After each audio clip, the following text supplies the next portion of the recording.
Enduring across the harsh, rugged desert plains of Tarkir, the Abzan have a fortress of pure power that's called the Abzan Mid-Range Deck. Sadly, the full deck costs as much as $650, making it a real strain on your wallet. Anafenza the Foremost? More like Anafenza the Foremost of cost, am I right? I thought Ridiculous Riches was the Sultai domain. But when you're going to need a playset of Caryatids and a playset of Coursers just to get this deck started, you're gonna have a hard time coming up with budget alternatives. And good luck trying to find something that can replace the 3 Elspeth and 2 Sorens you'll need for this deck as well. Not to mention the Siege Rhino and Fleecemane Lions to round out your creature spells. Think removal and utility spells are any better? A playset of Hero's Downfall will run you over $40. And this is not a deck that's going to want to just trade those out for a playset of Murderous Cuts either. The mana base is a monster of cost as well, needing playsets of Windswept Heaths, Temple of Maladies, as well as the rich assortment of other Scry and Pain lands. Think the sideboard is any better? And as long as money apparently is no issue for those building this deck, why not throw in a playset of Thoughtseize for the sideboard? There's no way we can swap out all these cards for budget equivalents like we did with Jeskai.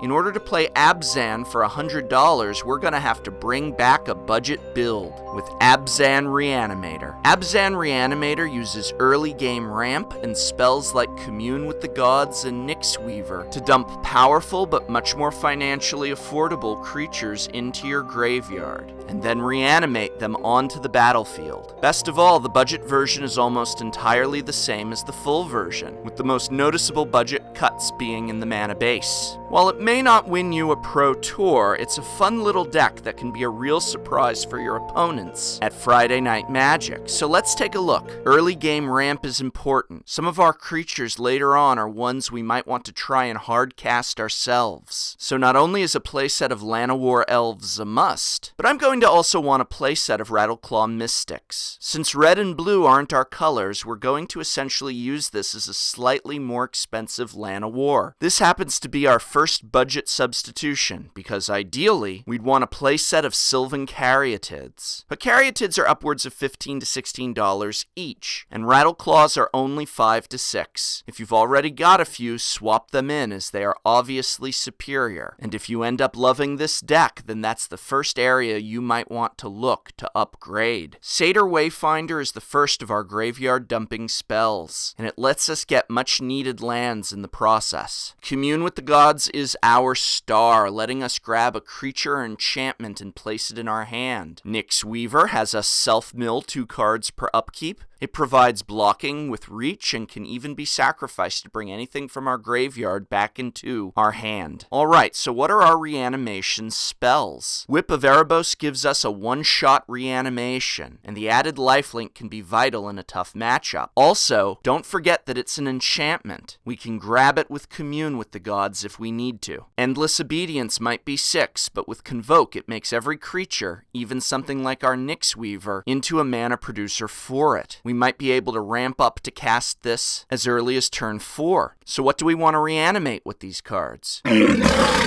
Yeah, we're gonna run a playset of Siege Rhinos in here. Luckily, it's still only $6 to $7. This is a card we might end up casting on turn 3 and reanimating after it dies. Each time it comes back to the battlefield, it lightning bolts our opponent and gives us 3 life. This is our deck's all-star.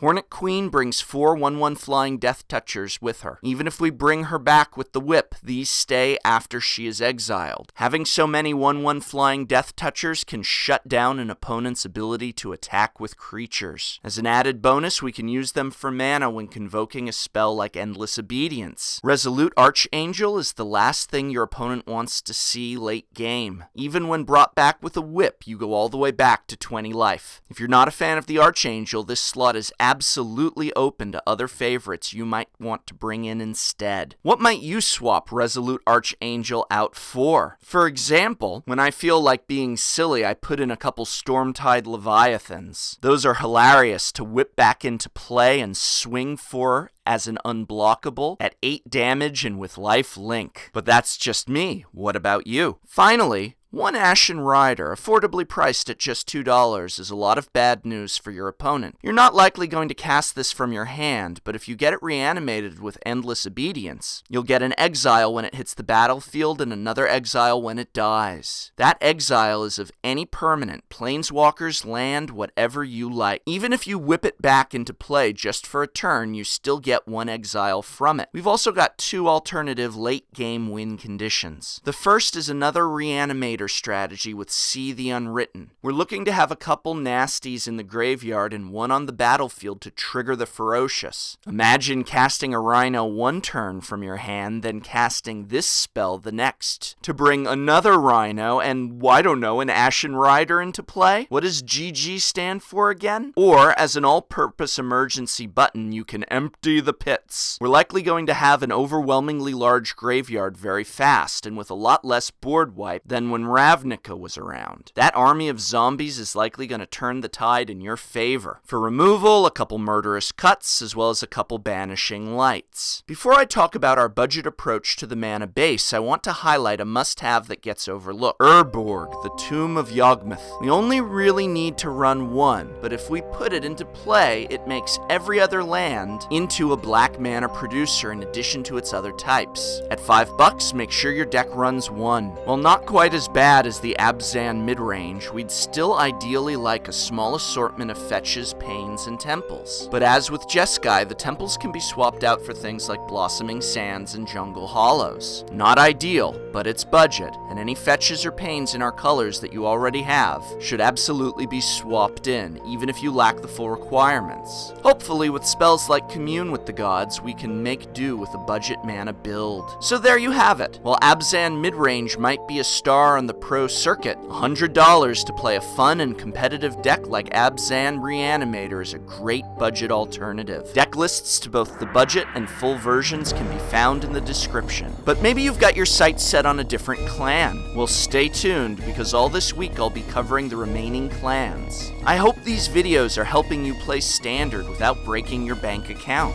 You can help me out by remembering to subscribe, like, share, or just by leaving a comment. And remember, you can't play Magic at Target or Walmart, so when you spend money on Magic, try and do so at your local game store whenever possible. You're supporting your Magic community.